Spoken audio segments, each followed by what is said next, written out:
Here I've got the Synology DS723 Plus. It's a 2-bay NAS. Let's take a look.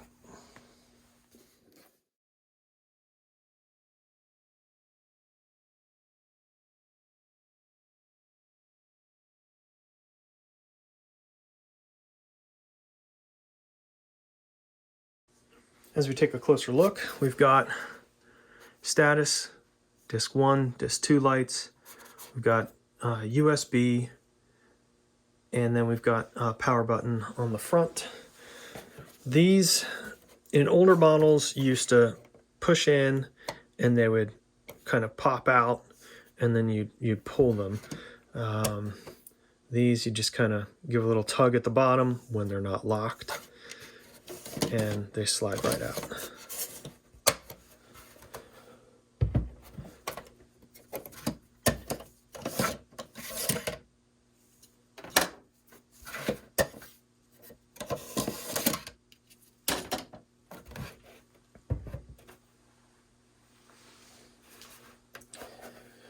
On the back,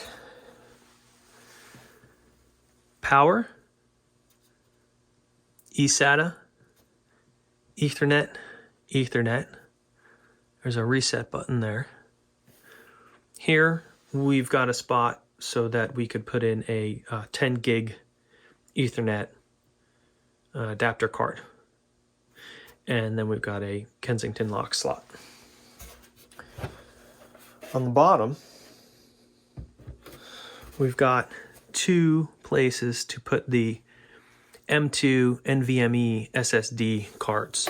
So these would basically be your caches, so that you can access your data a lot faster using its caching system.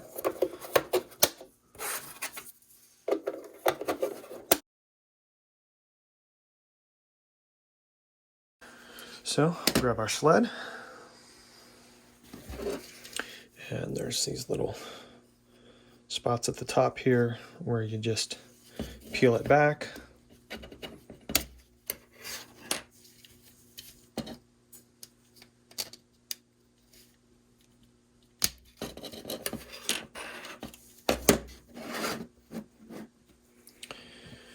And these holes here are what's going to end up lining up with these little plastic pieces.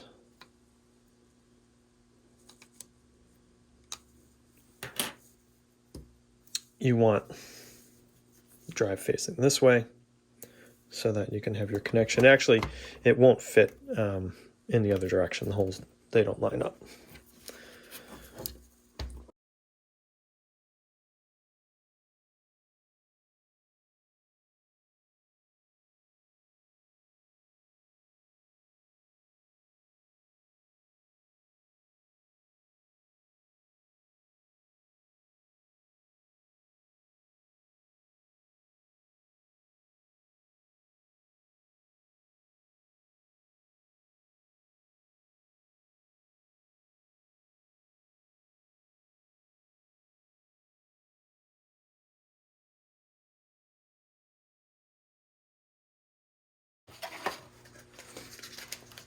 Okay, so here's our 16 gigs.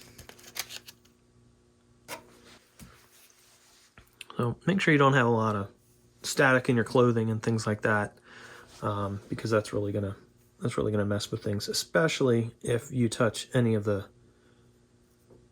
metal there. So what you can do is you kind of want to come in at a little bit of an angle and get it seated in, and then press it down. So you're going to come in a little bit of an angle, get it seated all the way, and then press down.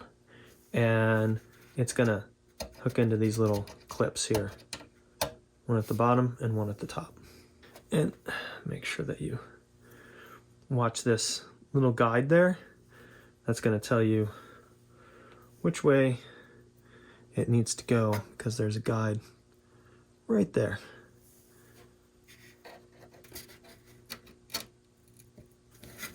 That I felt move in. There we go. There we go. All right, so it's probably about a 30-degree angle. Felt a little weird going in. Now it's in. One of the things you can look at is these little pins here and here.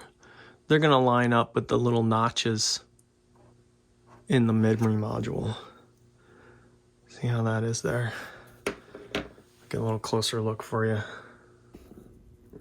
See that? And then there's the notch.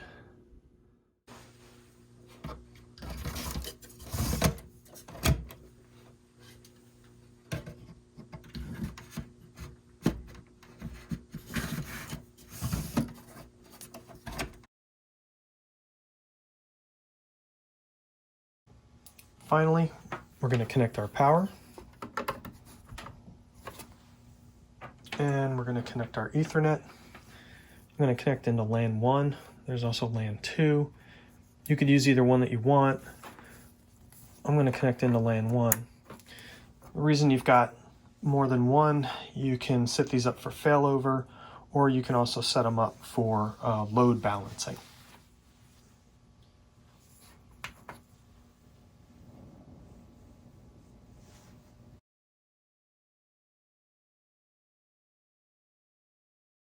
Okay, now that you've got your Synology DiskStation connected to your home network or business network, you're going to open up a web browser and you're going to go to find.synology.com. And what this is going to do is it's going to search your network and it's going to find any Synology devices that you have. Okay, once you've got your Synology drive up here in the find.synology.com, you're going to click on Connect.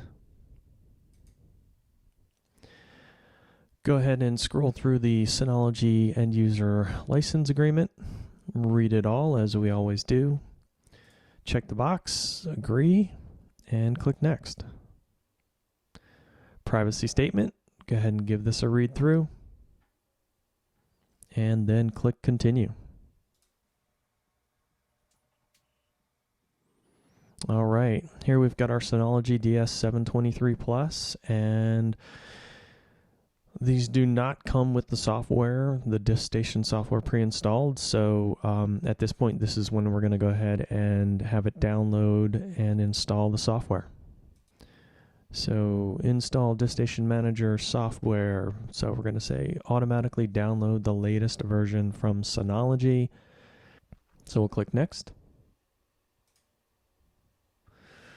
And all data will be deleted on the drives.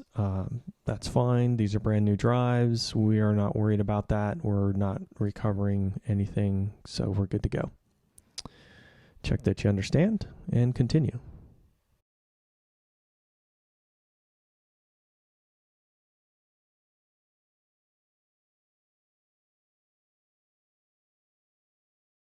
Okay, DSM 7.1 has been loaded. Let's start.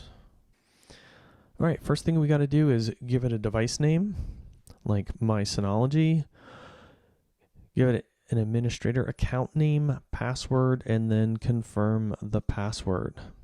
I suggest that you check this box for allow the Synology NAS to be displayed in Web Assistant.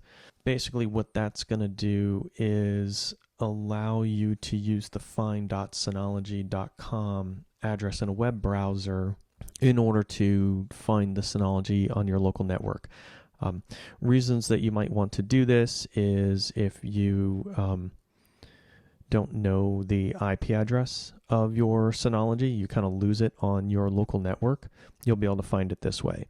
That can happen if you set the Synology to have a static IP address, but your router doesn't recognize it, or vice versa. Sometimes you can get a little confused and not know what address your Synology has, especially if you leave DHCP enabled. Which means that your Synology, when it restarts at some point, might pick up a different IP address than the one that you're working with now. So for example, you can see this one is currently at 10.20.30.44. And then the colon that we have here, 5,000. 5,000 is the port that your disk station will communicate on. So that .44 could possibly change the next time that this unit is restarted, or the next time your router restarts, you lose power to your home or business, those kinds of things.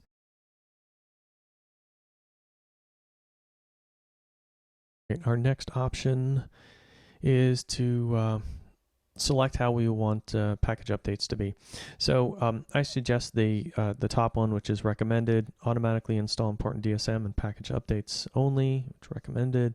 The other one is to install the latest DSM and package updates, or then just to notify you, and you'll install them manually. So we're going to go ahead and check number 1, top there. So here we're presented with the opportunity to create a Synology account so that we can get a few more benefits out of our NAS. Get secure sign-in, access to your NAS from anywhere, around-the-clock monitoring.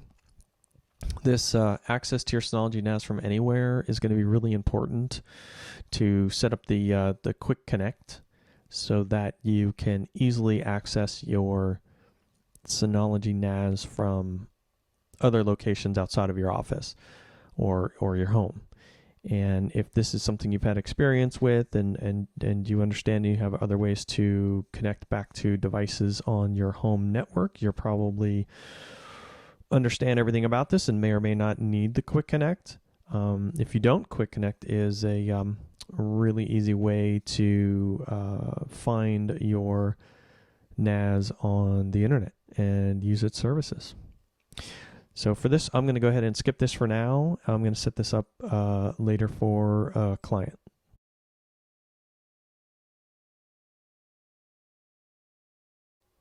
All right, one of the first things that you need to do when you set up your Synology and get yourself logged in is to create a storage pool and a volume. So you need at least one storage pool and at least one volume, but you can have additional volumes if you want. Why would you want additional volumes? Maybe you want to keep some information on one volume that you give access to friends and family, and on another volume you want to keep private. All right, so we're going to select Create Now. And it's going to bring us into this little wizard, and it wants us to create that first storage pool. So here you can see your drives are going to make up the storage pool, and then inside that storage pool you're going to have one or more volumes. Okay, so here we are where we get to create our storage pool. By default it's selecting SHR, but we're going to select RAID 1. RAID 1 is going to give us the fault tolerance that we're looking for, meaning that if we lose one drive, we still have all that information on the second drive. So basically the two drives in this NAS are written to and read from with the same data. They're mirrors of each other. And this is going to get us the best fault tolerance. Down here you can do a description if you want. I don't think one is really necessary for what we have, so we're going to click Next. All right, so this is what we get to select the drives that we want in our RAID. We need to select at least 2 drives, so we're going to go ahead and select both these drives. These are both 12 terabyte Synology drives. After formatting, you can see that we're down to 10.9 terabytes. And the combined capacity down here at the bottom is going to be 10.9. Remember, these are being mirrored, so they're really being seen as one drive. And so it's not the combination of the two, it's just the total capacity, which is the capacity of 1. So basically, if you want to go ahead and check the drive while you're creating the storage pool, you can do that here, or you can skip it. Being that these are brand new drives, I'm going to go ahead and skip it. These have never been used before, so I'm hoping that they are good from the factory. All right, now we get to allocate our volume capacity. So our storage pool 1, which is RAID 1, has a total capacity, available capacity, and then we get a modified allocated size and a volume description. So this is basically looking at the first volume that you want to create and how big you want it to be. So what we can do is we could just kind of start out with 1,000 and go from there. So the BTRFS file system is selected by default. It's also recommended. I think this is the best option for you to use with your Synology NAS. You can do ext4 file system. It's widely used, as they say here, Linux operating systems and so on. It can be easily migrated to Synology NAS running earlier versions of DSM. I'm going to go ahead and stick with the BTRFS. Okay, here we go. We are in our storage manager. Here is our storage pool showing us our 2 drives. Shows our RAID type is RAID 1. And down the bottom here is the volume that we created. Volume 1 says it's healthy. It's close to the 1,000 gigs that we allocated to it. The reason that I didn't allocate everything out of the storage pool is because now I have the opportunity to create additional volumes, and then I can assign more storage to those volumes. Go ahead and close this out. Let's go into our file station. There's no folder available. If you want to go to the shared folder page to create a shared folder, click OK. All right, so at this point, we get the opportunity to set up a folder that we're going to want to share on this volume. We're just going to call this NAS share. We won't bother with a description. Location is going to be on volume 1. Remember, we've only got that one volume. We're not going to hide the share. We're not going to hide subfolders that don't have permissions. That's something that's a little more advanced we can get into later. We are going to enable a recycle bin. It's pretty much like your trash, so that when something is deleted, it goes to the recycle bin. It doesn't get deleted immediately. And that's really good to know, because when you delete something that's on a network volume, it doesn't go to the local trash on your desktop. It gets deleted immediately. But if you have backups or you have a Synology NAS like this one, you will have the opportunity for those files to be moved to a recycle bin. And then if you need to go get it because you didn't mean to delete it, that's where you'll find it. All right, so we'll click Next. Do we want to encrypt this shared folder? We're not going to encrypt the shared folder at this time. Next. Enable checksum for advanced data integrity. So we're going to go ahead and enable that because that's a good thing. We're not going to enable the compression because that's going to take more system performance. We're not going to enable shared folder quota either. We're just going to let that fill. All right, next we're going to confirm all of our settings here. Everything looks good.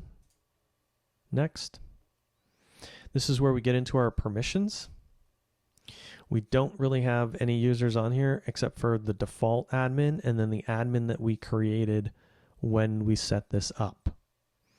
What you'll probably want to do is come in and remove the default admin user or remove their access, because it is a potential security risk, being that the username is admin.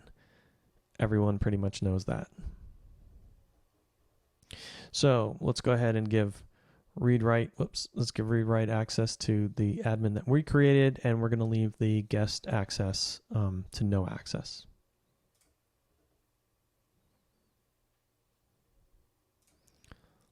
All right, let's go over and see what we've got. Here is our share, our NAS share, and here is our recycle bin. And everything looks good to go. So let's do create new folder, do a test, okay, and there we go. There's our folder.